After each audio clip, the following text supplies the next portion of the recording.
못 빼앗아 예의도 잃은 것 같아. 그래도 너는 걱정할 필요 없어. 나로 인정하는 건 아니니까. 너는 고생 안 해도 돼, 알겠어? 아무렇지 않게 그런 말을 하는 어머님을 보니 너무 경악했고, 대꾸할 말이 생각나지 않았습니다. 다른 식구들을 둘러보니 왜 그런지 둘 다 말이 없었습니다. 정씨부터 정씨 형도 말이 없었어요.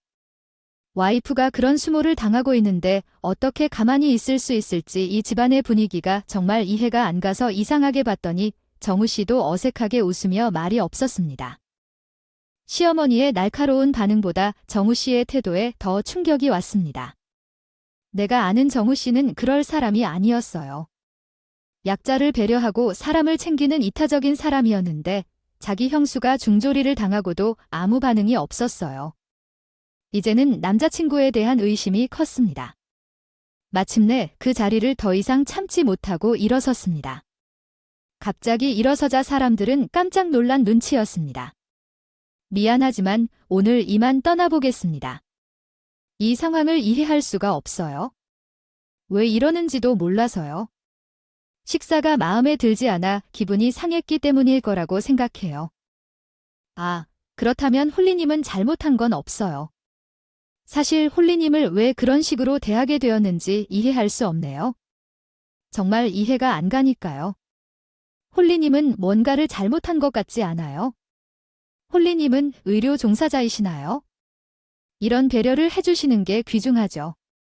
저도 홀리님이 어떤 사람인지는 잘 모르지만 이 상황만 봐도 예상이 돼요. 이 상황을 계속 지켜보기 어려워서 이제 일어날게요. 아마 그날 그 자리에서 이미 결심한 것 같아요. 배지로 표현하지는 않았지만 결혼할 집안이 아니라고 생각했어요. 하지만 무엇보다도 정우 씨에 대한 배신감이 너무 컸어요. 그날 돌아가자 정우 씨는 매우 당황했어요. 홀리님을 통해 민손 씨에게 미안하다며 언니가 매우 속상해하실 거라고 전해달라고 했네요. 형수가 대신 사과해달라고 그러더라. 왜 형님이 사과를 해야 하는 거야? 솔직히 그날 어머니가 그러시는 거 보고 나 정말 실망했어. 어떻게 정우 씨까지 그런 것을 무시할 수 있어? 그냥 우리 집 분위기야. 형수가 실수도 많고 제대로 일도 못하니까 엄마가 화내는 게 일상이야. 우리가 나서서 말리면 일만 더 커질 뿐이야. 나도 형수 위에서 그냥 둬야 하는 거야? 그게 핑계가 된다고 생각해. 내가 그런 일을 당해도 둬야 하는 거야? 어떻게 그런 비교를 해? 민선 씨한테 그런 일이 생길 리가 없잖아. 우리 엄마가 형수를 무시하는 이유가 있는데 똑똑한 민선 씨가 구박당할 일이 뭐가 있겠어? 그리고 우리 엄마는 의사 며느리를 들인다면 뭘 하든 다 이해해 줄 거야. 그런데 나는 거기서 더 실망했어요. 그동안 학생들에게 차별 없이 대해야 한다고 생각했던 정우 씨가 나를 있는 그대로 좋아해 준다고 생각했는데 그것만이 아니었나 봐요. 자기 식구에게 그러는 걸 보니 내가 그동안 알던 사람은 대체 누구인가 싶었던 거죠. 내가 그런 게 싫어하는 걸 알고서 내 앞에서만 그런 모습을 숨겼던 건지. 그동안 제가 완전히 속고 있었네요. 정 씨는 나한테는 저희를 대하지 않을 텐데 대체 무슨 문제냐며 제 고민을 이해조차 못한다. 형부가 시집살이하는 것을 못해서 그랬다고 하지요. 그동안은 약자들을 보호했지만 그것도 자신의 우월주의에 불과했습니다. 더 나은 사람이니 도와야 한다고 생각했었죠. 그러나 차별 없고 선한 사람으로 알았던 나는 참으로 바보처럼 보였습니다. 그 사실로 크게 실망하고 충격을 받아 큰 고민에 빠졌습니다. 아이를 생각하면 결혼하는 것이 맞다고 생각했지만 그 집에 시집가는 건 도저히 못하겠다는 걸 깨달았어요. 결국 나는 아이를 위해 옳은 결정을 내리기로 했습니다. 처음에는 부모님처럼 가정을 꾸려 아이를 기르고 싶었지만 그런 가족과 남편이라면 아이를 올바르게 키우기 어려울 것으로 보였습니다. 아이에게 그런 아빠가 되어줄 수 있다면 차라리 미혼모가 되는 것이 나을 거라 결심했어요. 결국 나는 형부에게 문제를 털어놓았습니다. 내가 고민하는 걸 알면서도 형부는 어찌됐든 결혼을 바랬겠지요. 혹시 어머니나 가족들도 이미 결혼을 상정했는지 알 수 없지만 갑작스러운 나의 선택에 형부는 난리를 쳐 마치 정신을 잃은 듯이 우려들었어요. 그런 상황에서 자신의 진정한 모습을 드러내기로 했는지 나에게 미쳤냐고 난리를 쳤어요.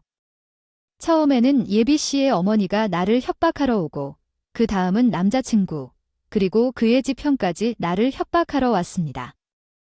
파워를 부리겠다고 절하며 제 허리에 칼을 들이대고 재산을 찾으러 온다면 내기를 할 수 있다면 니들의 아이가 아니라는 소리를 들을 때까지 계속 협박했습니다. 그런데 그들이 그 정도로 나를 괴롭히는 이유는 내 부족함 때문이 아니라는 걸 알게 되었습니다. 무엇보다도 아이를 생각해야 한다고 생각했습니다. 내가 똑같은 고민을 했지만 결국에는 아이를 위해 살아야 한다는 결심을 했습니다. 하지만 이 말을 듣고 나니 정신이 바짝 차렸습니다. 결국에는 그와 인연을 끊어야겠다고 결심했습니다. 낳지 않은 아이의 친권을 주장하며 계속 협박을 했지만 결국 경찰까지도 상황이 악화되었습니다. 협박을 멈추지 않는 가족들에게 법적인 조언을 구해야 했습니다. 그러면서 아이의 성별을 알게 되었고 사실이 큰 도움이 되었습니다. 유치원을 몰래 넣으려 했던 계획이 뒤엎이게 되었습니다. 가족이 하나 되고 행복한 일상을 이어갔어요.